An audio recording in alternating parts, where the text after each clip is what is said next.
TDP ప్రభుత్వ నిర్లక్ష్యంతోనే విజయవాడ ప్రజలకు వరద కష్టాలు అంటున్నారు మాజీ మంత్రి కన్నబాబు. ప్రతిదీ జగన్ మీద తోసేయడం టీడీపీకి అలవాటుగా మారిందన్నారు. 2014 నుంచి 19 వరకు అధికారంలో ఉన్నప్పుడు బుడమేరును ఎందుకు ఆధునీకరించలేదు అని చెప్పి ప్రశ్నించారు.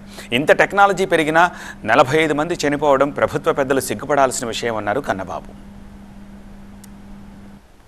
విజయవాడ మునిగిపోలేదు, ముంచేశారు.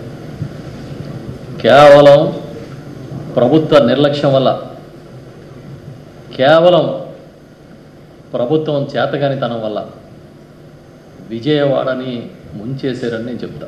8 రోజుల తర్వాత దాదాపుగా ఇవాళకి వరద బాధితుల కష్టాలు పెరిగినాయే కానీ తగ్గలేదు. ఇంత టెక్నాలజీ పెరిగి మేము చాలా టెక్నాలజీలో అగ్రగణ్యంలో ఈ దేశానికే టెక్నాలజీని నేర్పించిన వాళ్ళు అని చెప్పిన వాళ్ళు 45 మంది ప్రాణాలు పోతే మీకేమీ సిగ్గు అనిపించట్లేదా అని అడుగుతున్నాను. ఒక రకంగా చెప్పాలంటే ఇది ఈ ప్రభుత్వ ఫెయిల్యూర్ స్టోరీ.